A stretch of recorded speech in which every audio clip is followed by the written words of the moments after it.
Hello everyone, welcome to MorganMendlt. In today's video, we are going to attempt to repair a Nintendo GameCube that was sent in to us by a viewer of the channel.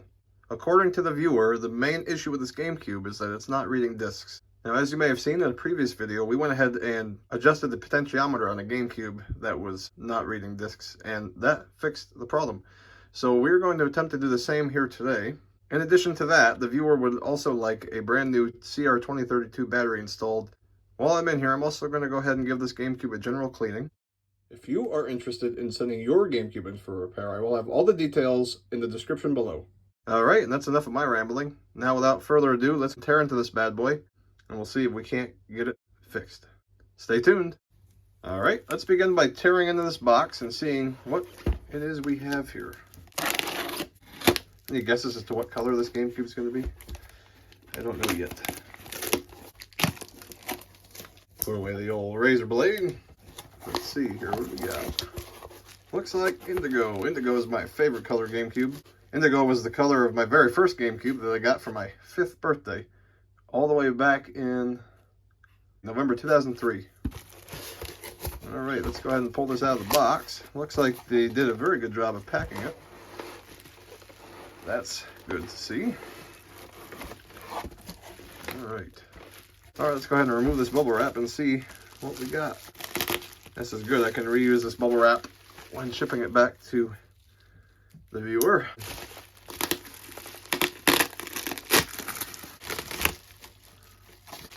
Try to leave this bubble wrap intact. Maybe I can just slip the GameCube right back into this little sleeve when all is said and done. See if it'll pull out. All right. Looks to be in pretty good condition. Looks like it's been pretty well taken care of. Indigo is definitely the best color, in my opinion. Alright, doesn't look too bad. That's the GameCube. Here we have a note, which I instructed them to include. Here's our note, just blocking out his name and address. Hello, and thank you for offering this repair service on the GameCube. This one works, but the laser needs adjusting, and the clock needs to be replaced. Alright. Description of issues, trouble reading discs, but eventually does, and clock battery is dead. Alright. Well, first order of business here is going to be to see exactly what symptoms this GameCube is displaying. So in order to do that, I'm going to go ahead and get it hooked up to my monitor, and I'll be right back with you in a moment. Alright, now that I'm all set up here, let's go ahead and see exactly what this GameCube is doing. Got my controller. I'm going to go ahead now and install a game disc. Spider-Man 2 Classic. Open this up. Insert the game disc. Close the lid. And we'll go ahead and power it on. We'll see what it does. Hear a little bit of fan noise.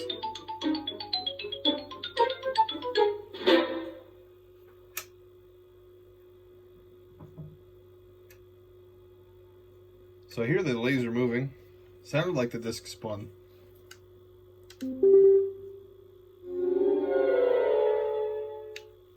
Once it's set the calendar here, let's go ahead and confirm that. And power it off again and see what it does. Listening to see if I hear the disc spin.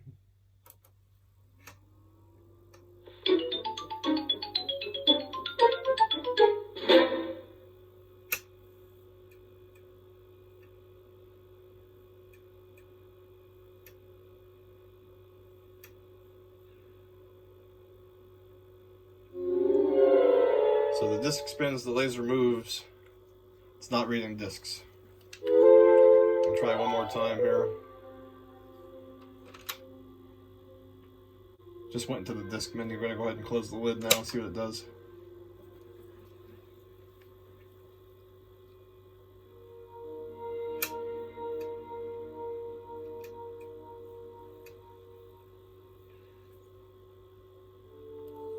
Alright, so it is not reading discs. I'm going to go ahead and shut it down. Alright, so I do hear the disc spinning and I do hear the laser moving. The laser sounds like it's moving kind of violently. I hear it kind of hitting against the ends of its track. So now that we have an idea of what this GameCube is doing, I'm going to go ahead and tear into it. I will attempt a potentiometer adjustment, but I am suspecting other issues. Kind of sounds like there could be something up with that laser track. The way that laser is moving, it just seems a bit off. We may have to look into that further. However, I will definitely try a potentiometer adjustment first, and we'll see if that solves the problem. It very well could. But I am suspecting there may be something else amiss with this GameCube. Well, we won't know until we tear into it, so I say without further ado, let's go ahead and tear into this puppy. Alright, let's begin teardown on this GameCube. In order to remove the top shell from the bottom housing, you are going to need a special bit. It's called a game bit driver, and the size you will need is a 4.5mm. This is what the game bit looks like. Install the bit into our screwdriver. I'm going to go ahead and extend that for some more torque. If you're interested, all the tools and parts I used in this video will be listed in the video's description. Alright, so let's start off by removing these 4 screws here.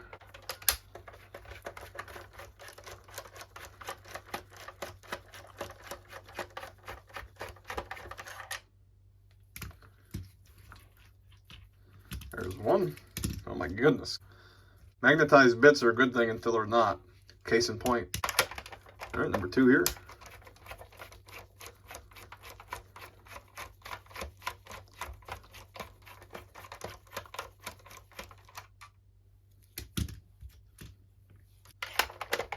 Number 3.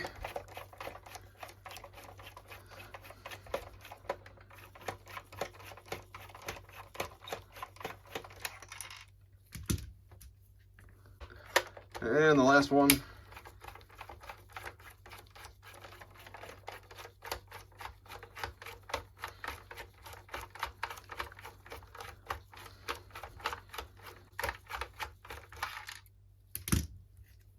Just going to go ahead and place all the hardware into a little plastic baggie so we can keep track of it all. Alright, and with those 4 bottom screws removed, we should now be able to lift off this top shell.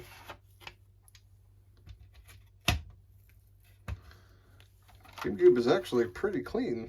A little dusty on the fan, but it appears to have been pretty well taken care of. Most of the GameCubes I tear into are much worse than that.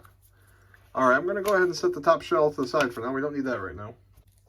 Alright, next I'm just going to go ahead and remove this rear cover just to gain better access to the power connector. That just unclips from these 2 legs. Set that to the side. Alright, I'm going to go ahead and plug the power connector back in. In order to get a better idea of what this GameCube is doing, I'm going to push these 2 legs for the disc lid open close switch back. And while doing that, I'm going to hit the power button. Let's see what we get. Laser moves, disc spins.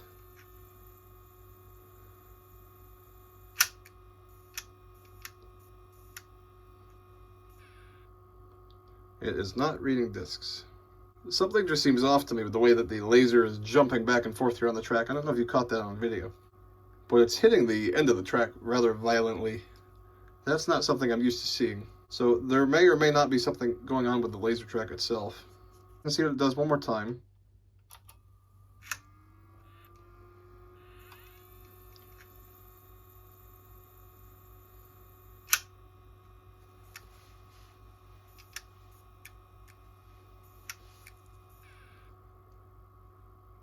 So it is still not reading discs. Once again, I won't know the issue until I delve in further. So we're going to continue with the teardown. The first order of business once we're inside will be checking the resistance on the potentiometer. Alright, continuing with disassembly, remove this controller port. This just unclips from the GameCube housing. There's 2 clips here that attach to the 2 legs on the bottom housing. Now be careful with these because they are fragile, so just gently pry on those. And from there, the entire controller port assembly will tilt forward. And then you're going to want to gently just remove this ribbon cable from the motherboard. And then that is the controller port assembly out of the way. Now this here is the clock battery. This is what's responsible for keeping the date and time. The viewer whom I'm repairing this GameCube for wants that replaced. So that is something we will be tackling a little bit later on. So stay tuned for that. From here we can remove the 2 screws that secure the power switch and fan assembly.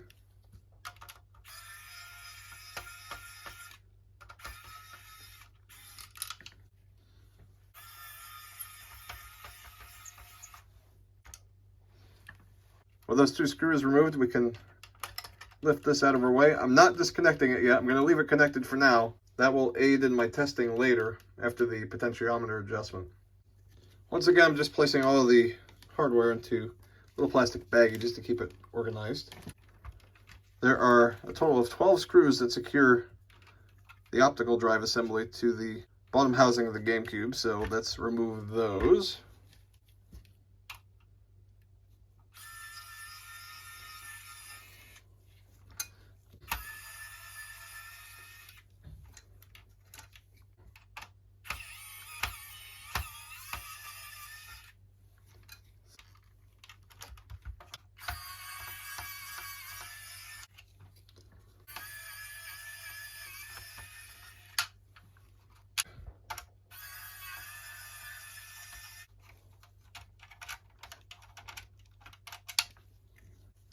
Hang on a moment, I have to magnetize my bit. I've heard a few people ask about this electronic screwdriver set.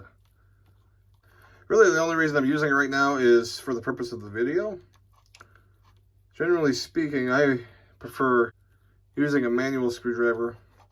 This just doesn't have enough torque to break loose screws that are threaded into plastic. This is ABS plastic, so these screws are in there pretty good. This does not have enough torque to initially remove them, so what I've gone ahead and done is broken them each loose with a manual screwdriver. And then I go ahead and follow them up with this just to speed it up for you guys. If I'm being honest, if I were working on this and I wasn't doing a video, I would likely just use a manual screwdriver. I just find it to be quicker. So, in short, is this set worth the money? I don't think so. Alright, with that, let's continue removing our screws.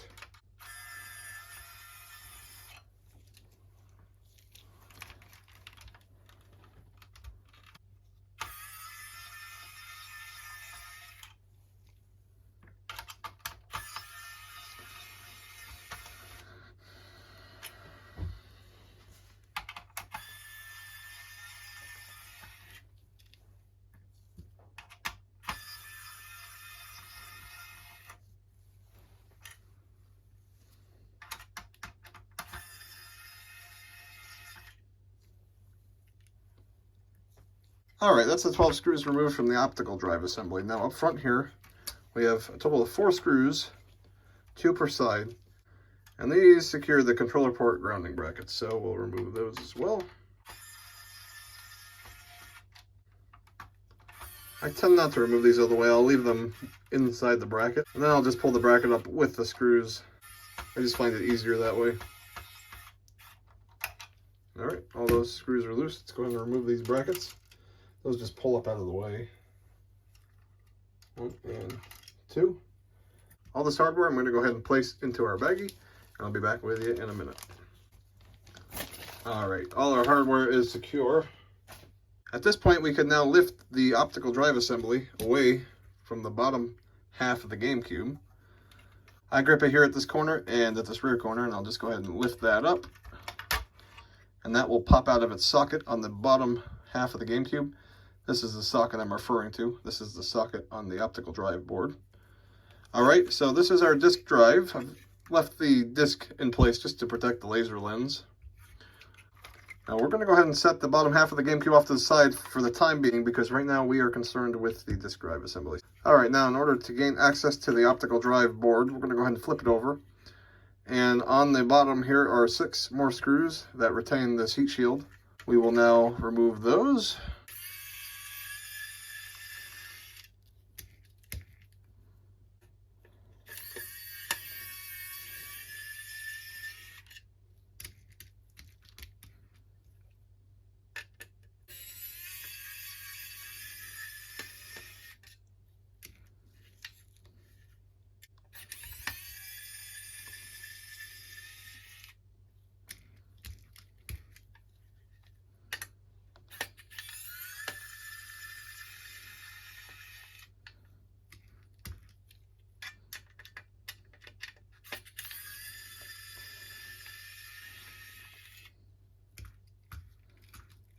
There we go. Okay, I'm going to place these 6 screws in our bag of hardware. Alright, with those 6 screws removed, we can now remove this heat shield. This just lifts away. And now we have gained access to the optical drive motherboard. Right here is the potentiometer, and oftentimes a simple adjustment of the potentiometer can get your GameCube reading discs again. Whether or not that's the culprit here, I am not sure. But there's only one way to find out. So I'm going to grab my multimeter, and we are going to check the resistance of this potentiometer. Now, to check the resistance of the potentiometer, you're going to need a multimeter. This is just a simple multimeter. In order to do this, you're going to take your negative lead, and you're going to probe this leg right here. And you're going to take your positive lead, and you're going to probe this leg right here. Now, this can be a little finicky, but I will show you how it's done. Shall we prop this up for you? You like that better? I think that's better, right? You get a better view of the display. Hopefully you can. All right, so we're going to take our multimeter and set it to 2,000 ohms of resistance. There's a setting for anybody curious. All right, taking our negative lead, probing this leg here. And again, this can be finicky, so oftentimes it will require a bit of playing around with. All right, we'll bring in our positive lead and probe this leg right here. See what we get.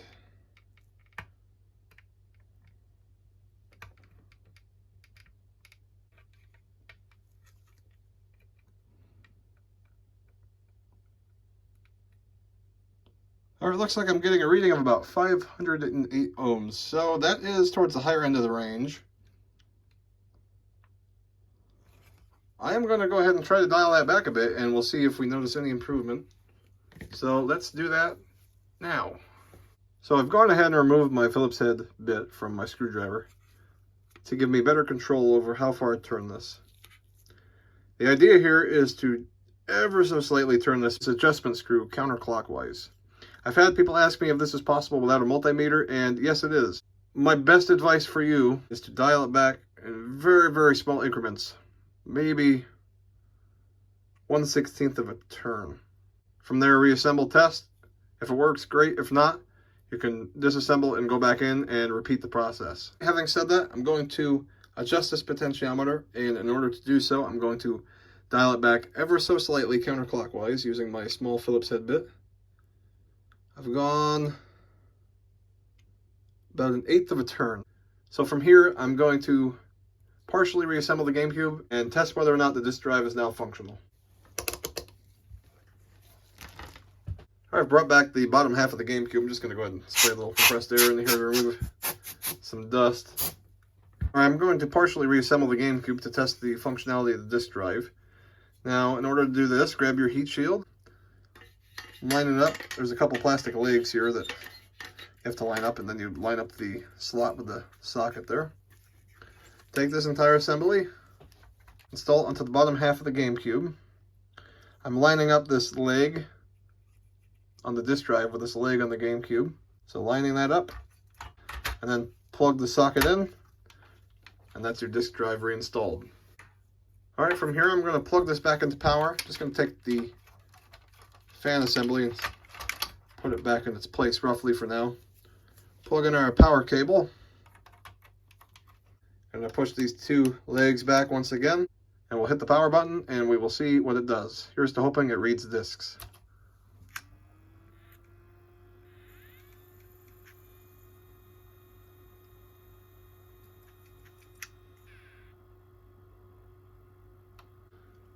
All right, first attempt was not successful.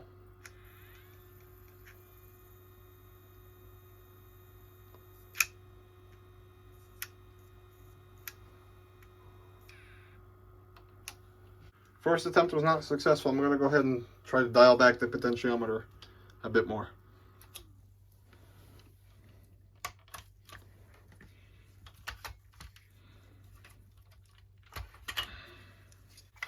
I'm going to leave the heat shield in place. All right, we got the multimeter back out. I never even did take a resistance reading after I adjusted the potentiometer, so let's do that now. Let's see what I ultimately adjusted it to. Get a reading of about 349 ohms now. So I adjusted it from about 510 down to 349. I'm going to go ahead and actually increase it slightly. So I'm going to adjust the potentiometer screw clockwise just a tad. and see what that does for us. I adjusted it a bit more than I would have liked to. Let's try that now. Okay, now going clockwise slightly. Try that.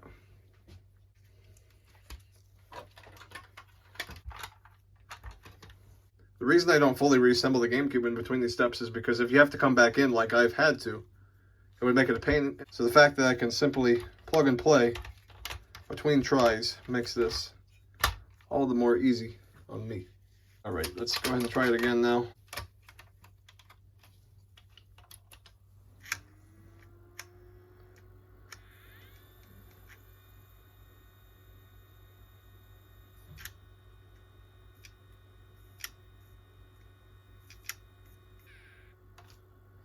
Still no luck.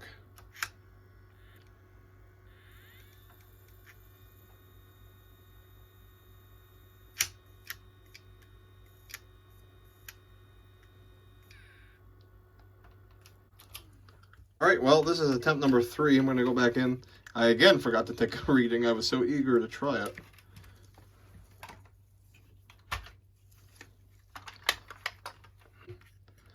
All right, let's go ahead and probe this again and see what we got now. So, what am I at? 401. Yeah. All right, well, I'm going to go lower now. So I'm going to go counterclockwise again, and that decreases the resistance, which in turn increases the strength of the laser. So now we are going to go counterclockwise like we did initially. I'm going to go a little more this time to decrease the resistance a little further. And I've learned from my past 2 mistakes. Let me take a reading right now before I reassemble. Get an idea of where we're at. All right, let's see. All right, so I'm getting a reading of 273 now. So I'm a bit below the standard range for DL001. Just because I've deferred from the standard range doesn't necessarily mean anything one way or the other. Reinstall the optical drive once again. And give it another try. Pushing the legs back, hit the power. Let's see what we get. No chirp.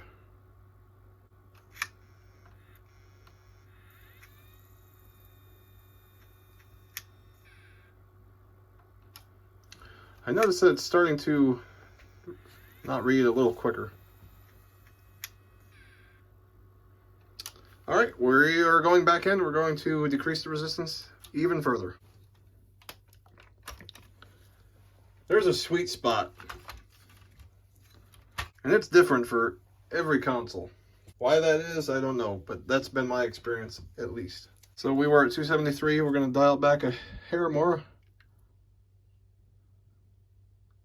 Go with that. She's putting up a fight. Check our reading now. We are now at 179. Let's try it.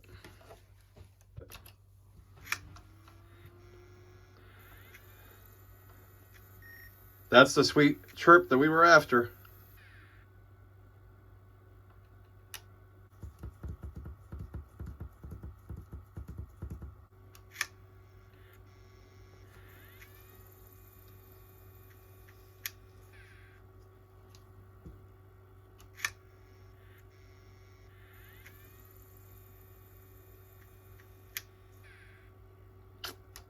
I spoke a little too soon. We're still not quite there. That chirp, though, is the sweet sound you want to hear. That means that we are headed in the right direction, so it appears as though I may have to decrease the resistance a little bit more. For a 5th or 6th time, I can't remember. Now let's go back in. But again, this is why you don't want to fully reassemble between tries, because all I got to do is pop this off, adjust the screw slightly, pop it back on, and test it. Dialing it back just a hair now. Just a hair. Just a hair. Let's try that. Now at 143, let's try that. All right, hopefully for the 5th or 6th and final time. Push the legs back, hit the power, see what it does. We're at 173 now. Listen for the chirp. Short and sweet.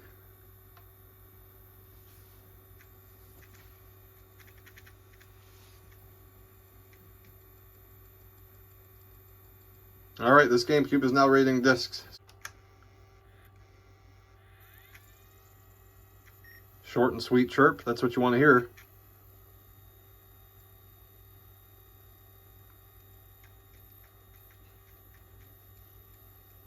Alright, we were looking good. Everything appears to check out with the laser track. The potentiometer was so far out of adjustment that it was kind of just jumping around wildly. I have seen that a time or two, but very rarely.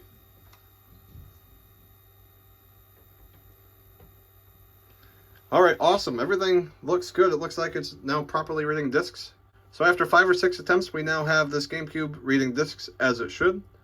So our hard work has paid off. Awesome. Alright, and with that repair having been successful, I've went ahead and partially reassembled the GameCube just to show you it working. So now let's go ahead and insert a game disc.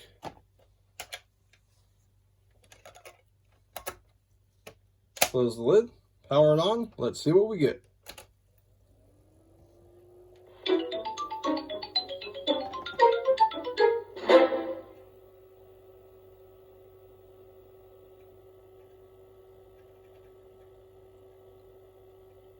All right. Appears to be reading discs as it should.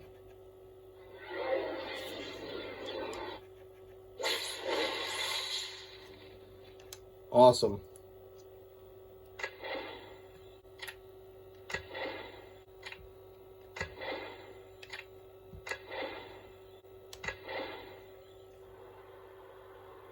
See if it loads.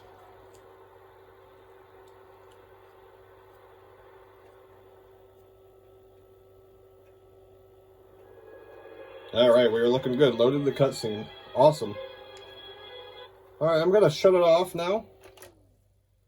And I'm going to turn it on with the lid open. I want to go into the game disc menu and see how quick it loads the game. Turn it on.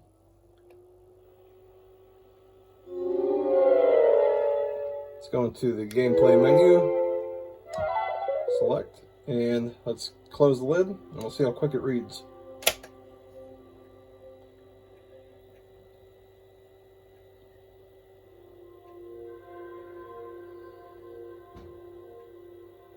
Alright, GameCube is once again working as it should. Awesome. Took us about 5 or 6 tries, I lost count honestly, but paid off in the end. GameCube is now reading discs as it should. Awesome. And let's test one more game. Get rid of Spider-Man. Let's try out Freedom Fighters, another classic. Actually, one of my very first games I ever got on the system.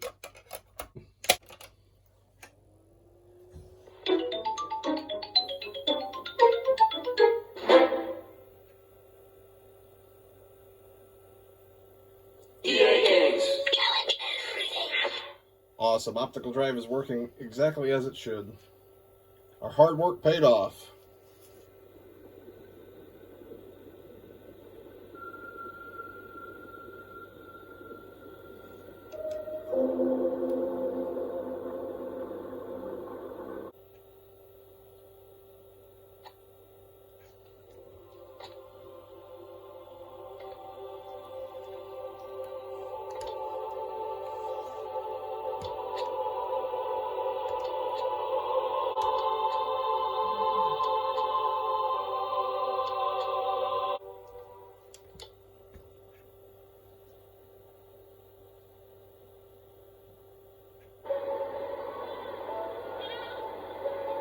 Anyway, when I couldn't pinpoint the exact location of GameCube is working great. Awesome. Could not be happier with that.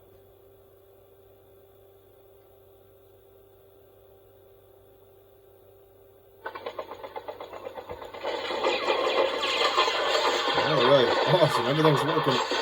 Hit that guy with our monkey wrench. There you go. Alright. Awesome. So that repair was successful. Again, it took us a few tries, but in the end, it was worth it. That just goes to show you that every GameCube has a sweet spot. Sometimes it's a one and done, sometimes you gotta keep going back in. That's just how it goes. Regardless, this was a success, so now we can move forward. Next up, we're going to install a brand new CR2032 clock battery into the controller port, PCB. That will restore the calendar and clock functionality of the GameCube and will allow it to accurately keep the date and time. After that, we'll give everything a general cleaning and it should be ready to go back to the viewer. Alright, at this point we can remove the controller port PCB from the front plate. These are just 2 Phillips head screws.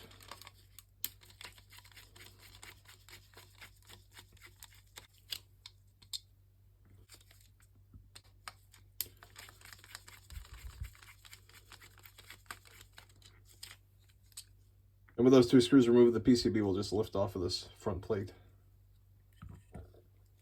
Set this to the side. This is the controller port PCB, and right here is the CR2032 clock battery. This is what we will be replacing to restore the calendar functionality of the GameCube. It is soldered directly to the board. When it comes to replacing this battery, you have a couple of options. Number one, you can buy a new CR2032 battery with solder tabs and solder that into the board.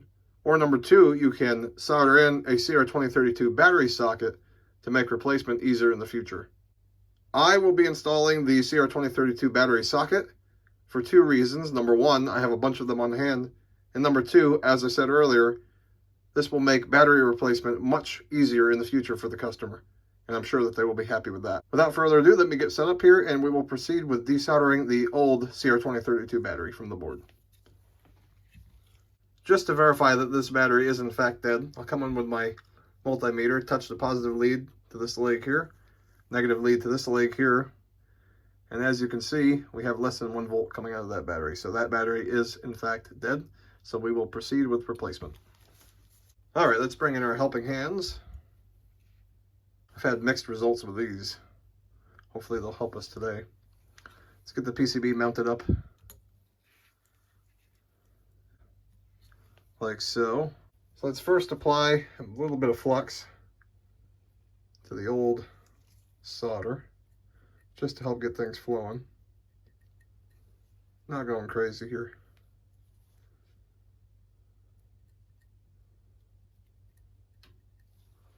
Alright. Got some flux applied.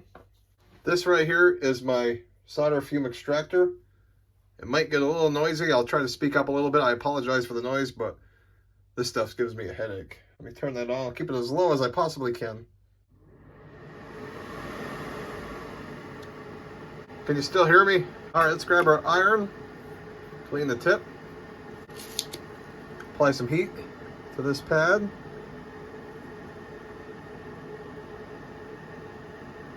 Bring in our solder sucker, suck up the old solder, heating up the pad again. One more time should do it. Alright, that should be mostly desoldered. Now for the positive pad, apply some heat.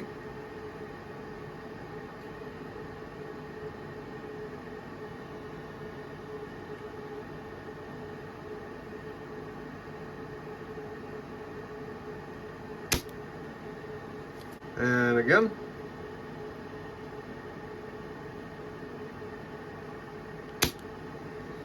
Alright, that's the positive leg mostly free. Just come in one more time, do the negative pad. Alright, I don't know if you heard that, but the battery is out. There's the old battery, CR2032. Alright, I'll apply a little more flux to the pads.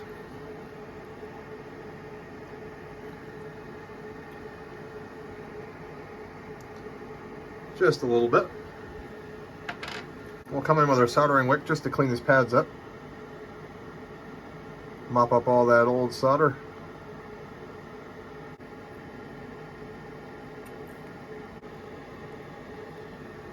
Do the same over here.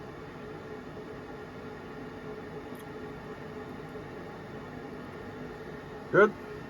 Alright, pad's looking nice and clean. Clean the tip. Those are the pads, nice and clean. Back to the front of the board. This is the battery socket I was referring to earlier. This is a CR2032 battery socket. I'm going to solder this directly to the board. and this will allow the new battery to be easily replaced in the future. This is the positive side. This will go through the positive through hole on the PCB, just like so. Make sure the negative lead is in its place. Push that down until it seats against the board, and then back here you see the leads poking through. Alright, so now all we have to do is solder that directly to the board. Alright, in order to get the socket to remain in position, I'm just going to slightly bend these over. Alright, with the socket now held in place, let's get it mounted back up into our helping hands. Alright, let's get some flux on this positive pad. Do quite a bit this time, just to get that solder to flow nicely. Just gonna pre-tin our iron just a little bit.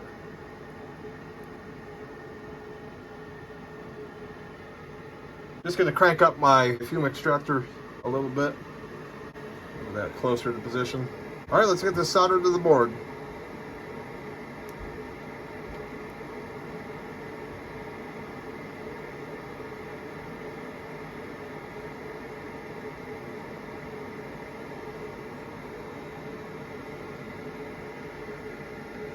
All right, that's the positive leg done. We'll clean our iron. We'll clean that with a little bit of alcohol. Good. Just gonna unbend this negative leg a little bit. Do the same thing. Come in with some more flux.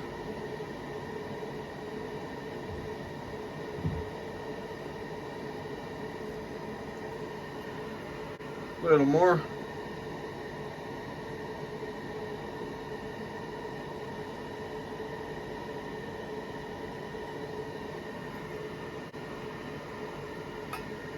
Cleaner tip.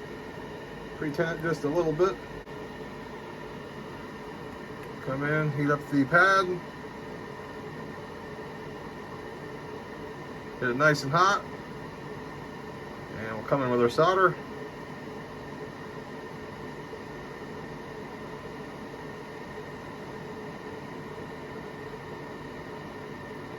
Good. Beautiful. All right, and that's the socket soldered to the board. All done. Then we'll just come in with a little bit of alcohol, and the socket is now soldered into the board. So now we can install our new CR2032 battery. All right, we can remove this from the helping hands. Soldering is now complete. The socket is soldered to the board. So now we can install the brand new CR2032 battery. All right, we'll take a fresh Maxell CR2032 battery.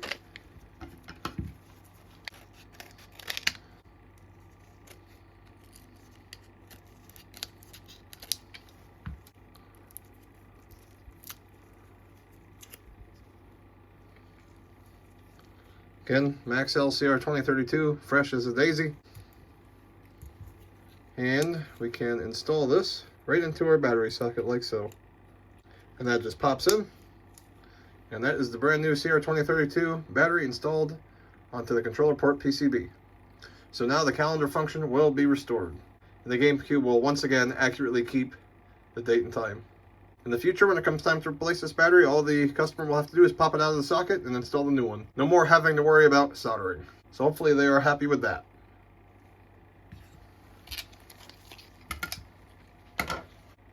All right, just to show you it working, I'll bring the multimeter back in. You can see that we now have 3 volts. Awesome. Okay, the CR2032 clock battery installation is complete. We will now move forward with disassembling the GameCube for cleaning. All right, moving forward with disassembly, we will now remove the optical drive again, along with the heat shield. We're going to set this to the side. I'm still leaving the power switch and fan assembly in place, and I'll show you why in a minute. We will now remove the 6 screws for the heat sink.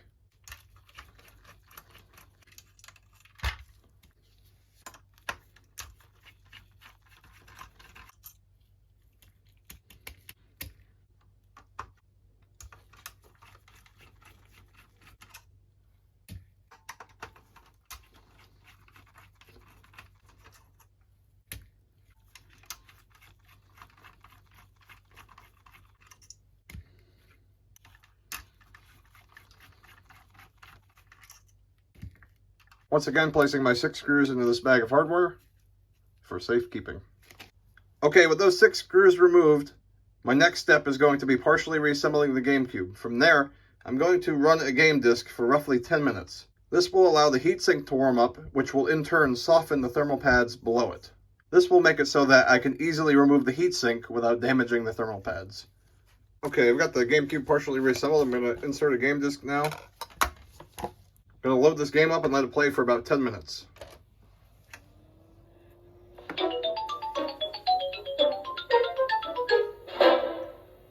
Okay, I've ran the GameCube for about 10 minutes. Let's turn it off.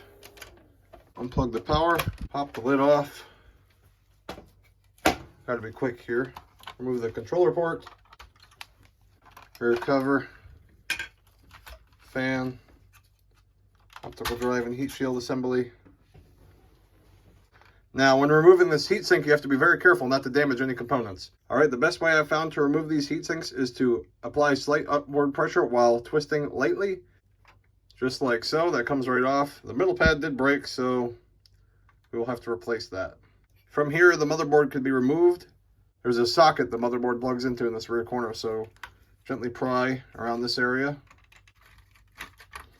And just like that, the motherboard will lift out. This is the socket I'm referring to.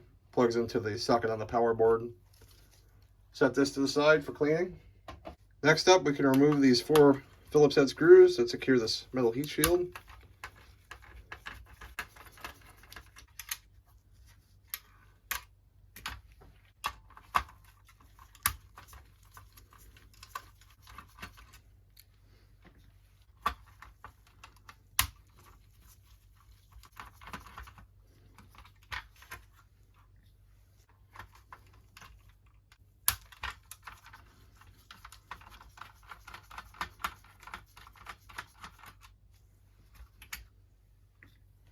Place these 4 screws into our bag of hardware. With those screws removed, this heat shield can lift out.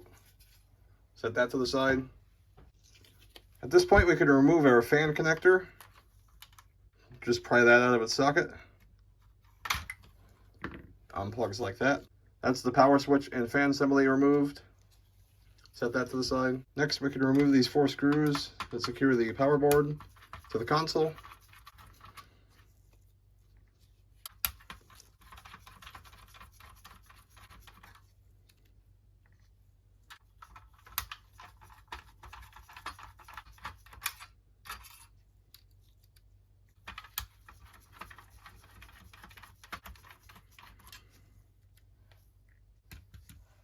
Place these 4 screws into our bag of hardware as well.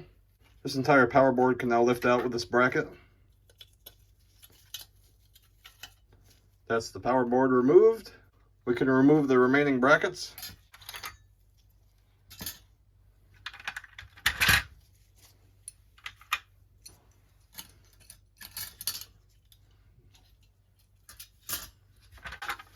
Last but not least, we will remove these bottom covers.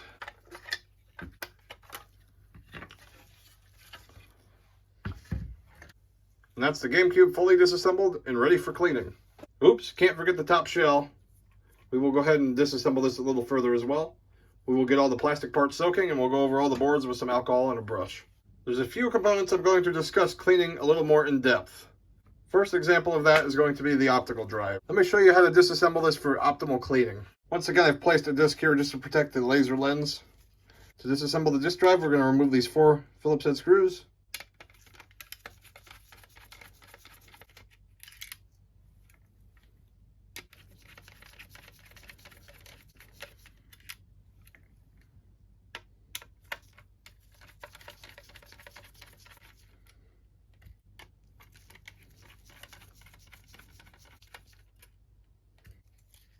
Place all these screws in a baggie. At this point, we can remove the screw that secures the disc lid open close switch. Just a Phillips head screw.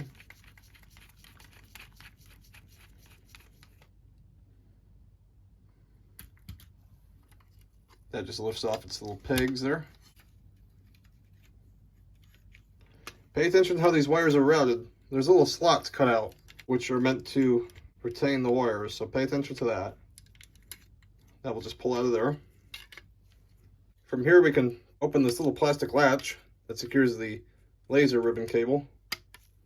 Then the ribbon cable will just pull out, like so. Again, pay attention to how all these cables are routed. There's slots that are cut out for them. At this point, this board can now lift up. Be careful because it is attached to some plastic legs. Carefully lift it off of the legs. And this board will tilt back. From here, gently unplug this ribbon cable, like so. And we can lay the board over there just like that. We can flip this over. Now, it may be wise to desolder these wires. I'm going to leave them intact, but if you're working on this, you might find it easier to just desolder those wires. This way you're not having to worry about them. Let's remove this disc. If you opt to leave the wires intact, be sure you carefully support the board while you're working on this.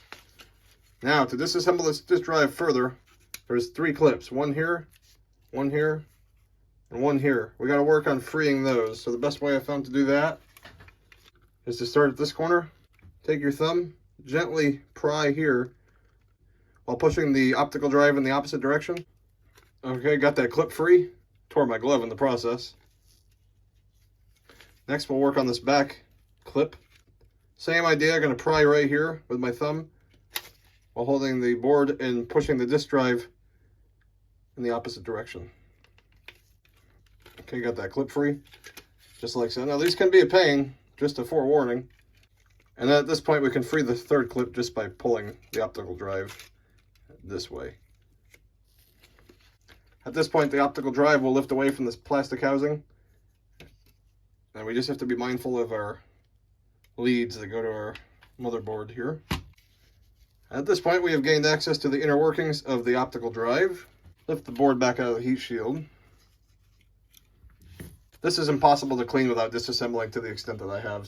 This metal shielding can also be removed from the plastic housing. There's a few clips. One here, one there, and same on the other side, one here, and one in there. Got that one free. That's those 2. So that one's free.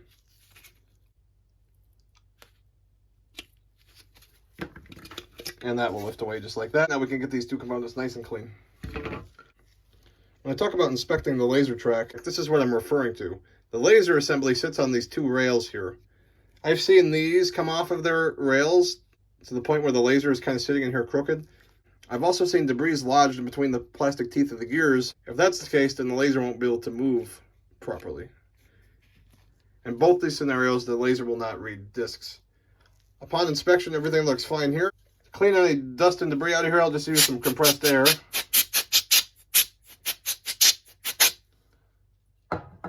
I'll come in with a brush and some 99% alcohol, and I'll just give everything a light dusting.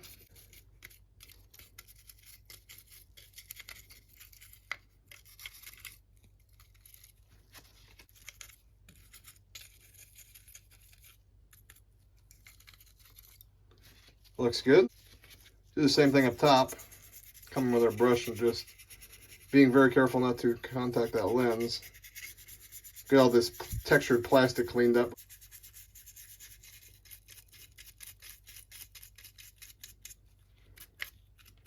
Clean up our rubber boots. Good. Clean our brush. Gonna do the same exact thing with the optical drive board. Just come in with some 99% alcohol and a brush, just to get rid of any residual dust.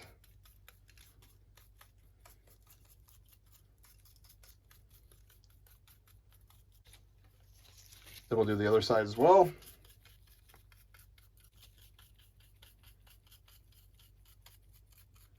Just getting rid of any dust and debris. Clean the socket up. Lid open close switch, do the same exact thing. Everything is looking nice and clean. Moving on to the fan assembly, we can unplug this black and gray cable from the socket. That unplugged, we can remove these 4 Phillips head screws.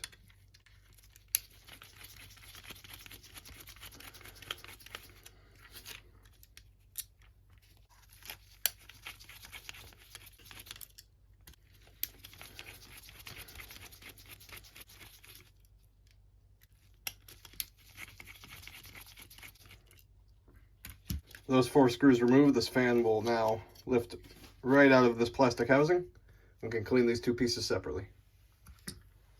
I will also remove this Phillips head screw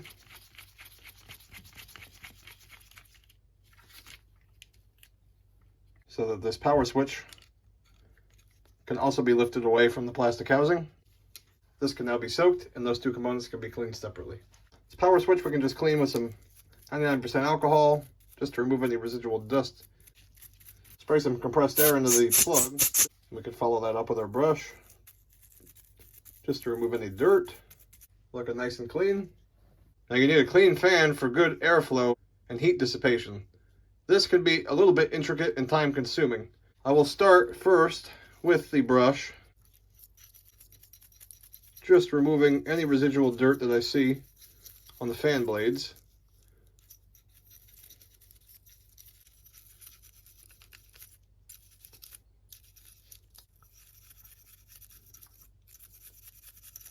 Clean our brush, come in again, repeat the process.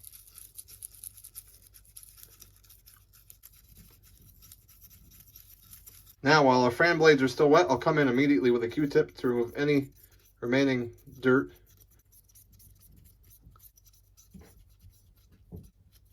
Alright, the front of our fan blades are looking nice and clean. You see all this dirt around the fan shroud? Well, that's next. So we'll come in with our brush. We'll start cleaning that up. I think by now you get the idea. I'll spare you the trouble of watching any more of this. There's no quick way around this. This is probably the most time-consuming part of the cleaning process. This, along with the disk drive, are the 2 most tedious parts to clean, I would say.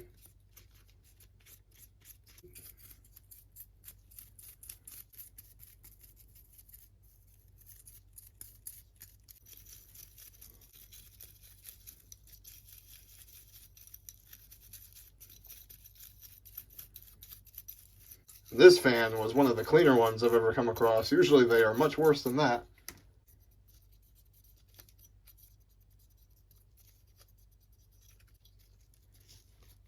And I think we can call that clean. Fan's looking good, nice and clean. Let that dry. One more look at that fan, nice and clean, ready for reinstallation. We will move on to the next component. Here we have the top shell. There's a few different ways you can disassemble this. Begin by removing the jewel. Pop open that lid. There's a couple tabs here on the underside. Just pop those clips, and the jewel and nameplate will lift out just like so. Set that to the side for cleaning. Now you can remove this lid, however in this case I don't see a need to. I can get all the way back in here with my brush just fine. So I'll let that soak all as one. We'll just remove this filter. I do, however, want to remove the buttons for cleaning. I'll show you how to do that. There's little clips on each button. You just push on those. We can push the button right through. And the button, this is the reset button, will pull out just like that. Same goes for the open button. Push on that tab there. And we can pull the button right out. Just like that. That's the open button. Last but not least, the power button. Push on these clips. And the power button will pull out. With the 3 buttons removed, I'll give them each a cleaning, and I will also scrub inside of the button recess. And then this entire top shell I'll soak. Alright, got a tote full of warm soapy water. Gonna go ahead and place all the plastic parts in the tote. The fan shroud, optical drive, housing, nameplate, our buttons, filter, controller port faceplate, our bottom covers, our rear cover, bottom shell. Bottom shell I don't want to soak because of the stickers. I'm just going to get it wet and I'll go over it with a brush. Over the bottom housing now with a brush. The purpose of the brush is just to get into all the nooks and crannies and all the textures of the plastic. Bristles work best for cleaning dirt and debris off of textured plastic. Save yourself the trouble and use a brush. Rinse that out. Repeat.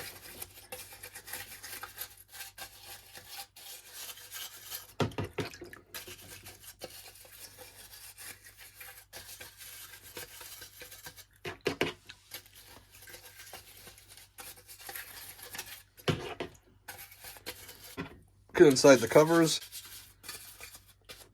I want to keep the stickers dry. Inside the screw holes. Now, I picked up this trick a while ago. I don't remember from where, but I'll give credit to whoever came up with it. Take a magic eraser, and any scuffing, any residual scuffing like this could be removed easily with the magic eraser. So we'll work on that now.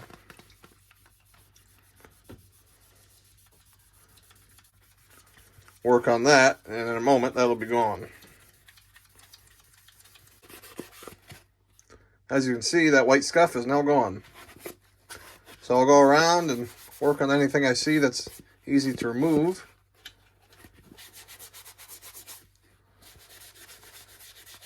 Taking care not to damage the stickers. Same on this side. Good, that's the bottom shell complete. I'll set this to the side and allow it to dry. Alright, gonna allow the rest of these components to soak, and then I'll work on the electronics in the meantime. Come in with a clean brush. Some 99% alcohol. We're just going to lightly clean the motherboard. Clean the plug.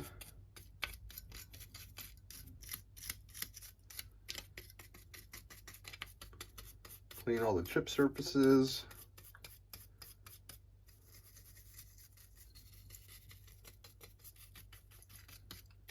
Good. Clean the ports.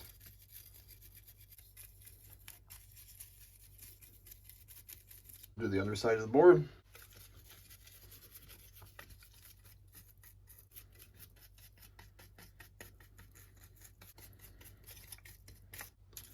Inside the memory card slots. Could remove these doors, but there's no need to. This is pretty clean.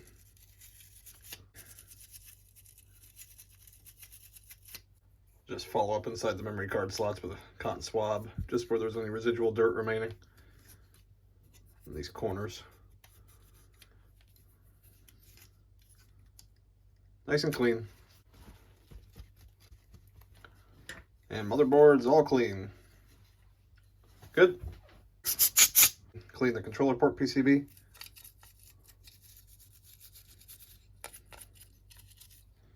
Inside the controller ports. Brushes work best here. Back side of the board, same idea. Nice and clean. Power board, spray off with air. Come with our brush.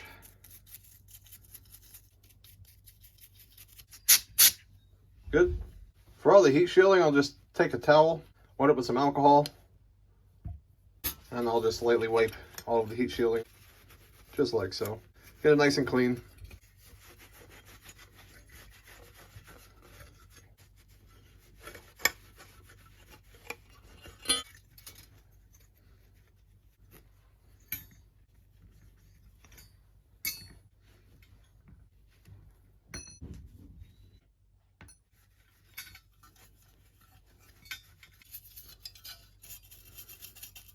This is essential that these are clear of any dirt and debris because this is where your air flows through the heatsink. So make sure that these are clean.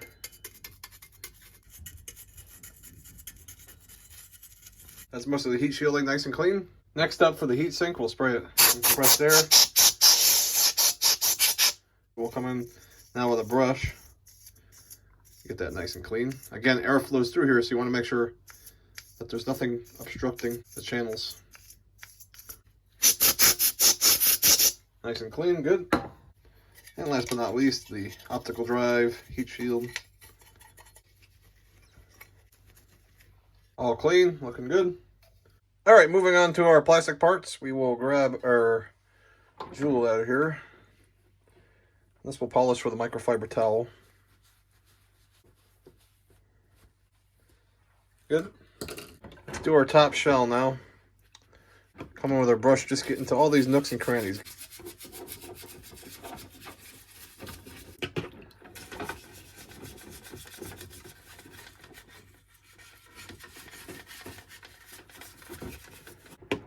Looking good. Do the underside of our lid.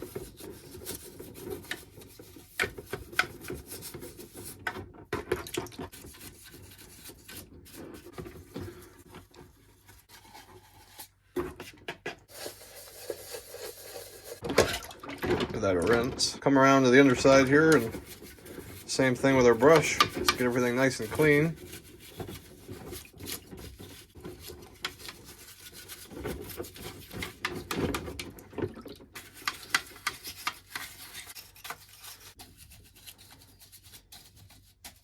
Now, to the grill. This is the intake side. Try to get this as clean as we can get it. This is again why you want to brush here.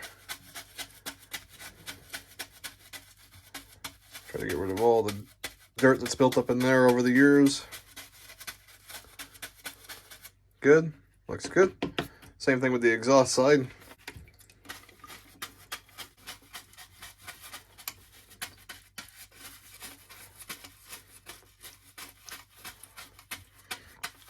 Looking good, nice and clean.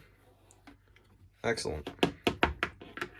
Coming with this brush just to get in these button recesses again, just to knock loose any additional caked in dirt and debris. I want the buttons to operate smoothly. The open button especially is notorious for sticking. Get that nice and clean. Just follow this up with our smaller brush one more time, just to get rid of any remaining dirt.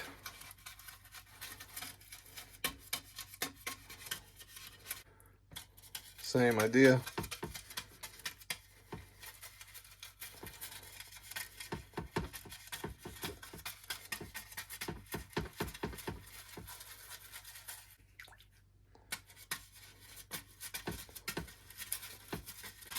And we are looking good. Take our towel and wipe down the side here. I want to have a look and see if I notice any scuffs.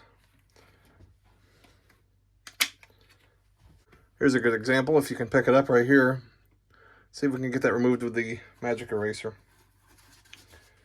This does work well to remove some scrapes, doesn't remove them all. It depends on how deep they are. You don't want to overdo it because you can actually kind of get rid of the sheen or the luster, so you want to be careful. I always apply fairly light pressure and just try to move in circles and distribute the load so I don't wear one area thin.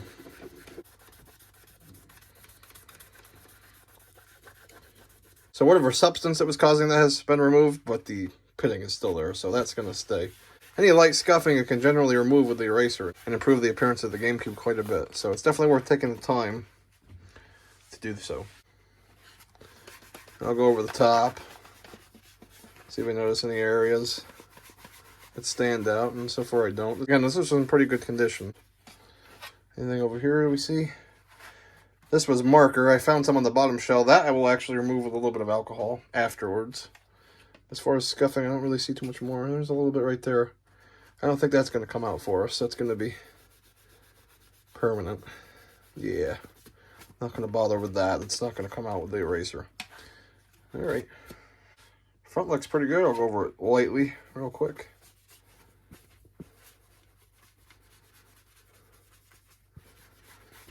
I'll follow that up with a towel just to get rid of any eraser debris.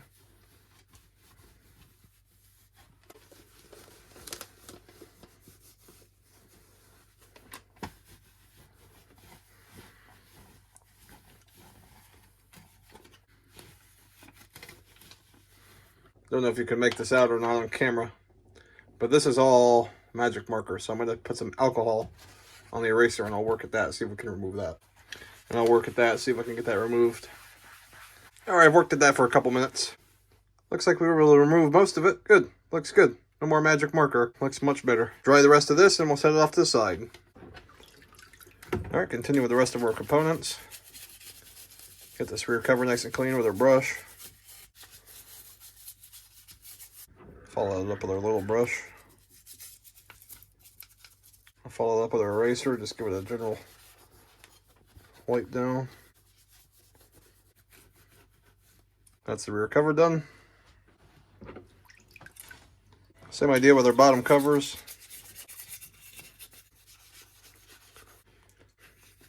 And looks good. Same idea here.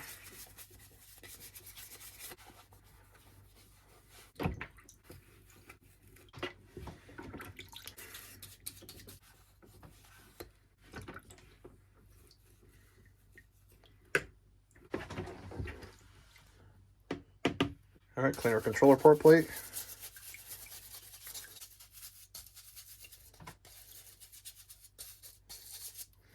Follow it up with our small brush. Get these cutouts nice and clean.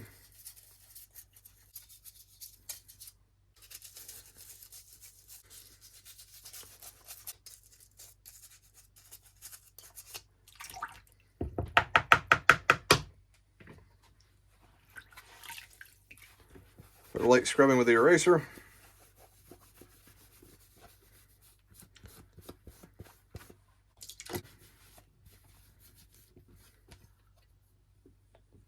And looks good, nice and clean. Our fan housing. Get this nice and clean with the brush.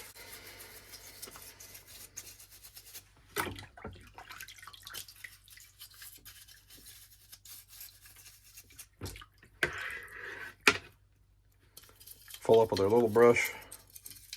Just get all the little nicks and crannies. Pat that dry with our towel. Nice and clean. Our optical drive housing, this too can be a dirty son of a gun, so we'll come in here with our brush. Get rid of any dirt that we see. These areas like to collect dirt.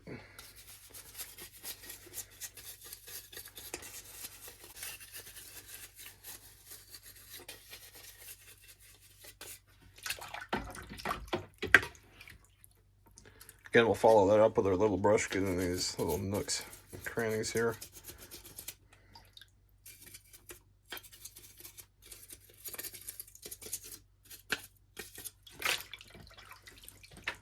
Pat that dry.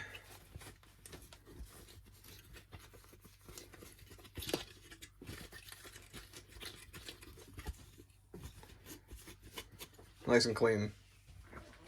Toothbrush is your best friend for the filter. Just give that a good scrubbing. Rinse it. Do the other side.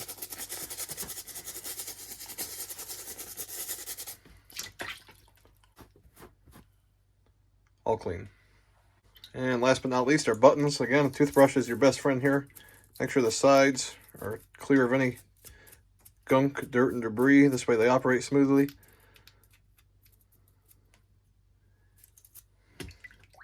Rinse them. Power button, same idea.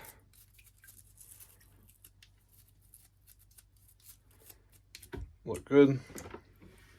And the open button, this one you really want to pay attention to. You don't want this one sticking.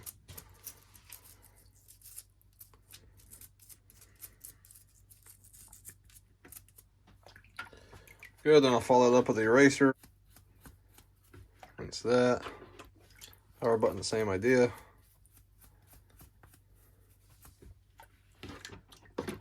And the reset button.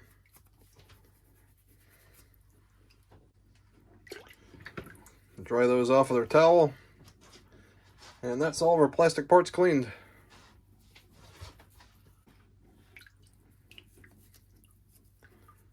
Alright, now we just gotta let everything dry. Okay, it's a new day. All the parts are clean and dry, so now we can begin with reassembly. I'm first going to reassemble the disk drive, so we will take the disk drive housing and this heat shield.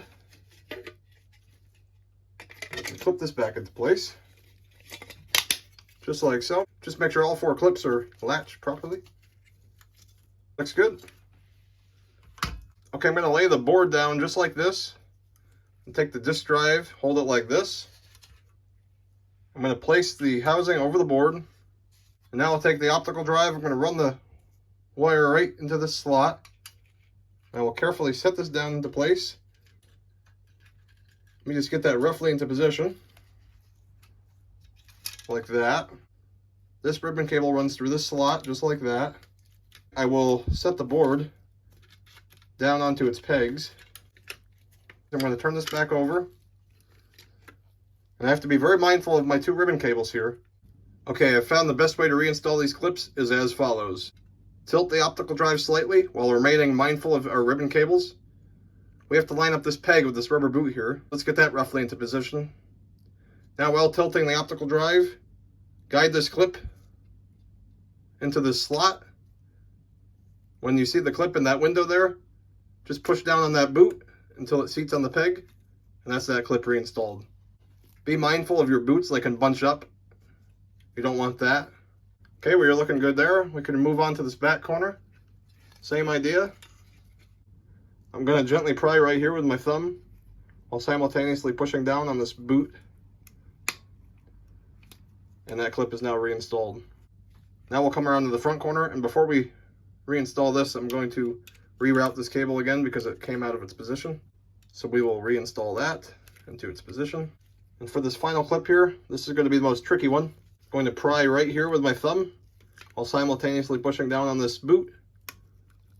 And with some pressure, the clip is now reseated. So it's all the clips fully reinstalled, and now the optical drive is reattached to the bottom housing. Okay, very good. Now we can turn the optical drive over. We'll plug the disc motor ribbon cable back into its socket on the board. Just like that. Good. Come around here and plug the laser ribbon cable back into its socket. Just make sure that's fully seated. Once that's fully seated, you can latch this plastic latch. Just like so. That ribbon cable is now plugged back in. Reroute our disc lid open close switch wire back into its slot. While we're down here, we can also grab this wire and reinstall that back into its slot.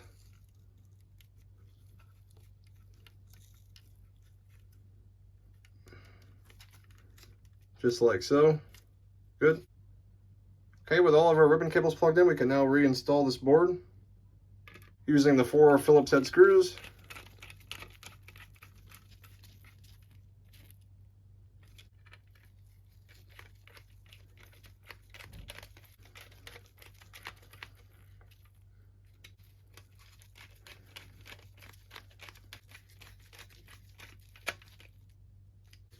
For this fourth and final screw, you're going to want to pay attention to where your wire is routed. You don't want to inadvertently place your screw so that the washer crushes the wire. So just allow some clearance between the screw hole and the wire. Having said that, we can now reinstall our final screw.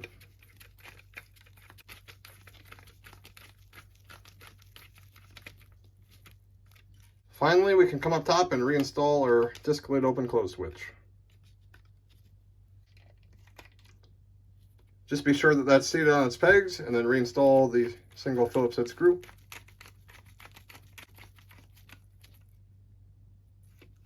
Good. And that's the optical drive fully reassembled. Next up, we will reassemble our fan power switch assembly. Begin by installing the power switch. This sits in here just like that. And reinstall our Phillips head screw.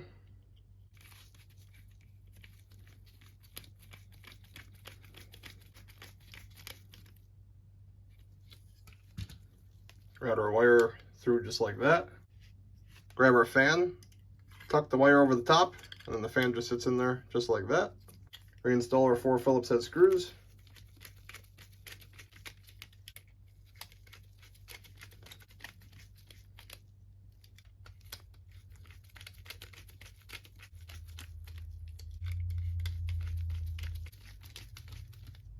And lastly, we can plug in the fan's power cable. And that's the fan power switch assembly reassembled. Next, we can install the controller port PCB back onto the front plate. Just like so. Reinstall our Phillips head screws.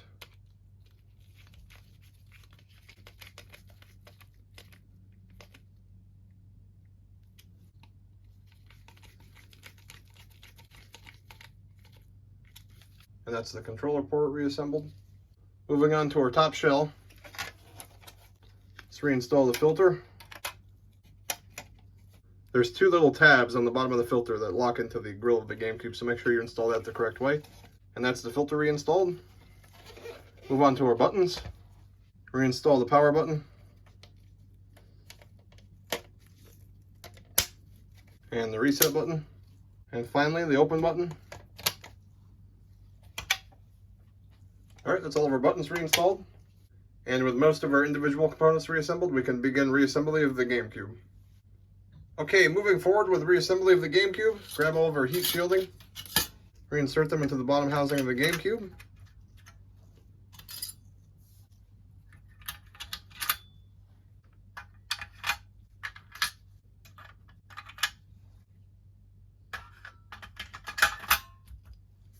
That's all of the brackets reinstalled.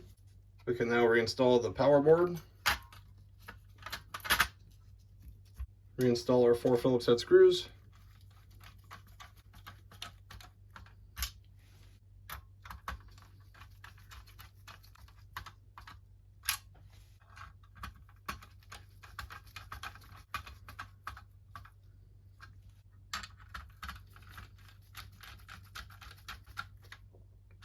And that's our power board reinstalled.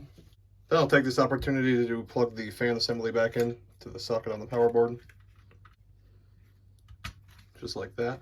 Pay attention to how these wires are routed. There's a slot for them right here. Just push them down inside of the slot. Just like that. Then I'll give everything a final spray with compressed air. We'll bring in our heat shield, get that reinstalled. That just sits in there like that. Reinstall our 4 Phillips head screws.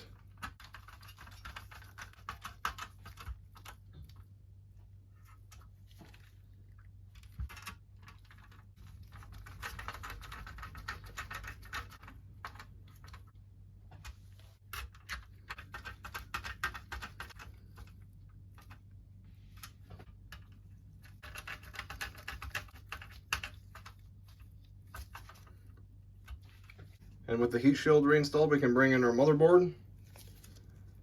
This socket plugs into this plug, so be mindful of that. Let's go ahead and get that reinstalled. Just sits in here like this. And then I'll plug in this back corner and make sure this front corner is fully seated. And that's the motherboard reinstalled. Next up, we can reinstall our heatsink. Make sure our thermal pads adhere to the chipset. Good. We can get our 6 screws reinstalled. We'll work from the center out.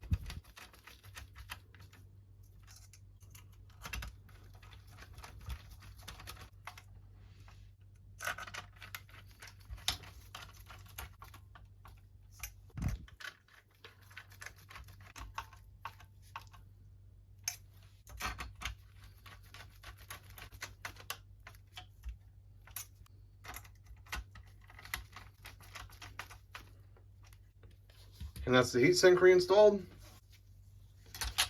Set the GameCube to the side for just a moment. At this point, we can now reinstall this heat shield onto the optical drive. Then we'll get our 6 screws reinstalled.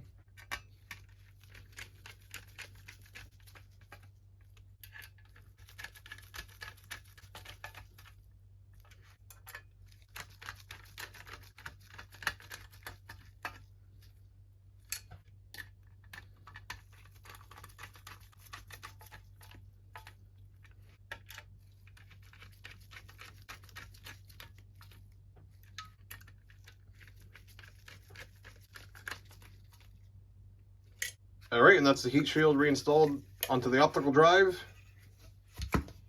Bring back in the bottom half of our GameCube.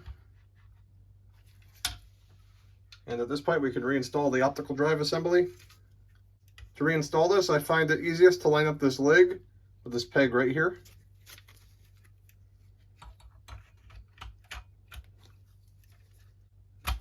Plug that in. That's the optical drive seated into position. Now we just have to reinstall the 12 screws.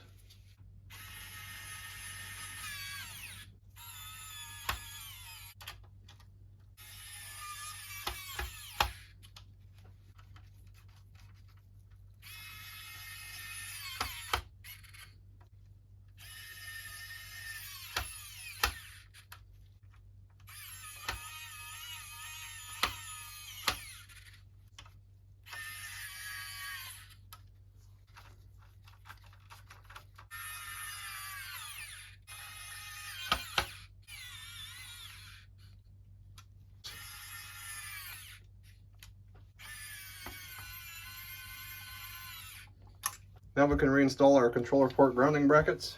Get these back into their position.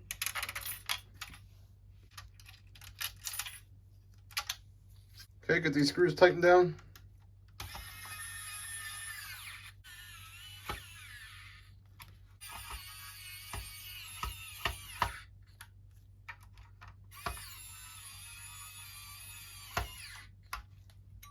Good. We can get our controller port assembly plugged back in. Gently plug the ribbon cable into the socket on the motherboard. Good.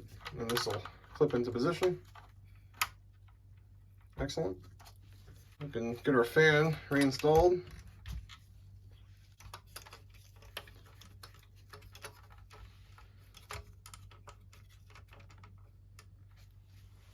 Two Phillips head screws here.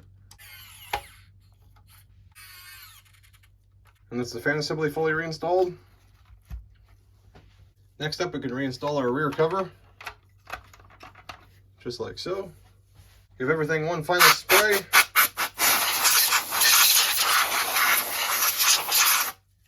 We can reinstall our top shell. Flip this over, get these screws tightened up.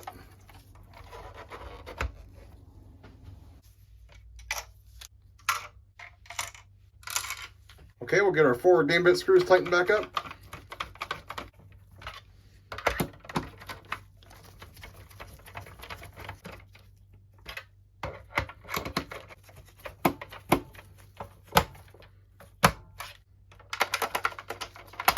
All right, with our 4 screws tight, we can reinstall our bottom covers.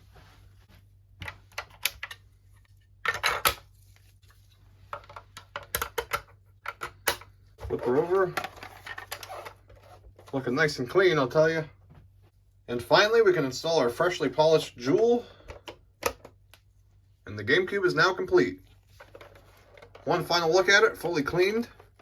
Looking great.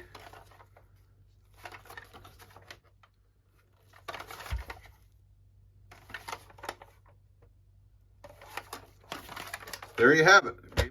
At this point, we will perform a final function check. And if everything checks out, we can get this GameCube shipped back to the customer. All right, I've got the GameCube all hooked back up.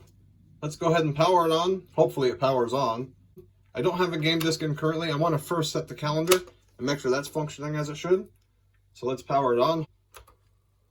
That's a good sign.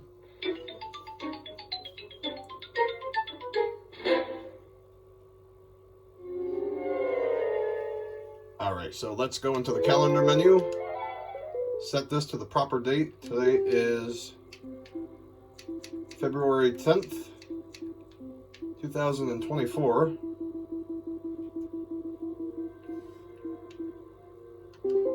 And the time is 10:44 a.m. Let's get that confirmed. All right, with the date and time set, I'm going to power the GameCube off. Unplug it from power. And then just to make sure that the clock is functioning as it should, I'll leave it unplugged for about 10 minutes and I'll make sure that the time updates to reflect the correct time. So I'll see you in 10 minutes. All right, it's now 11 a.m. I'm going to plug the GameCube back into power and we'll turn it on and we'll see if the time updated as it was supposed to.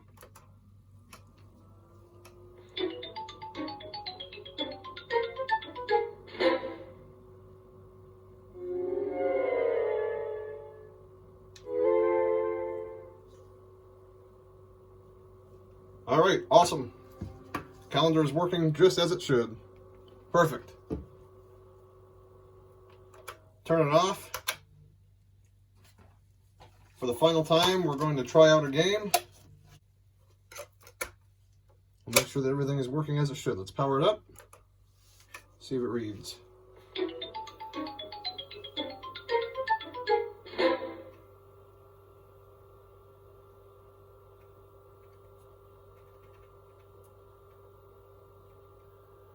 Awesome. Optical drive is working perfect.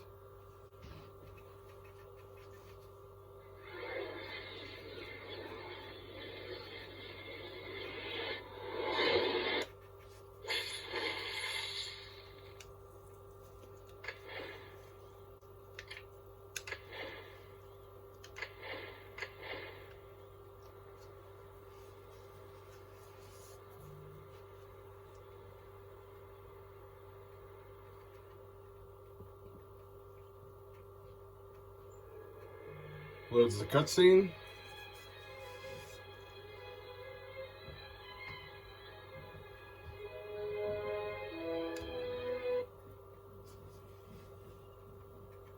You're looking good.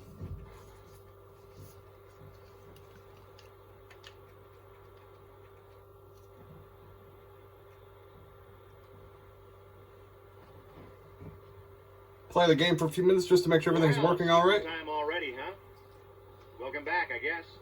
I'm sure you miss me more than I miss you. Everything looks to be working perfect. Could not be happier with that. Until you've let go of the jumping. Okay? Now go jump in a lake. Well, that makes sense, right? Yeah, sure it does. Once I'm finished with this tutorial, I'll check back in with you.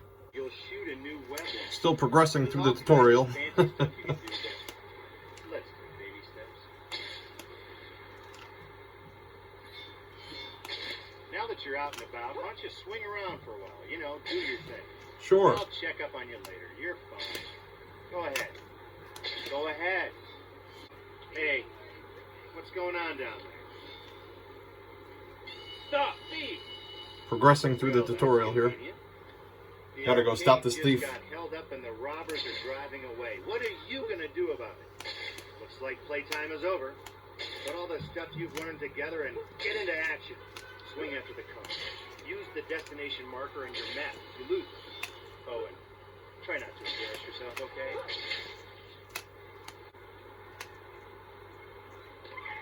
Looks like the robbers are escaping on foot. Go teach them about justice. Here, take that. Rob a car. What's wrong with you?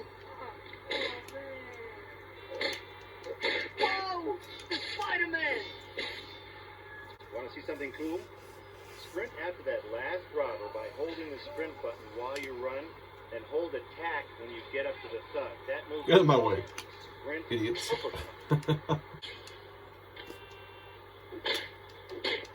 The web Nice going.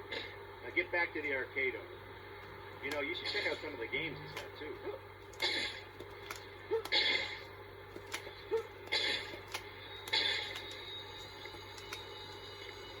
Thanks, Spider-Man. Listen, if you ever want to play some games, come on by. It's on the house. Alright, first mission in the books. GameCube's working perfect. Could not be happier with that. Let's get this thing packed up and get it sent back to the customer. Awesome. Alright, the GameCube is functioning perfectly. I could not be happier with the end results. Hopefully the customer is happy with the system. I definitely had a lot of fun fixing it up for him. With that said, it's time to get this GameCube packed back up and get it sent back to the customer. Hopefully you enjoyed the video. If you enjoyed the video, kindly leave it a thumbs up. Also leave a comment down below. I'd love to hear from you. If you're interested in seeing more videos like this in the future, consider subscribing to the channel. We've got a lot more coming your way soon. Thanks for watching, and I'll see you again soon.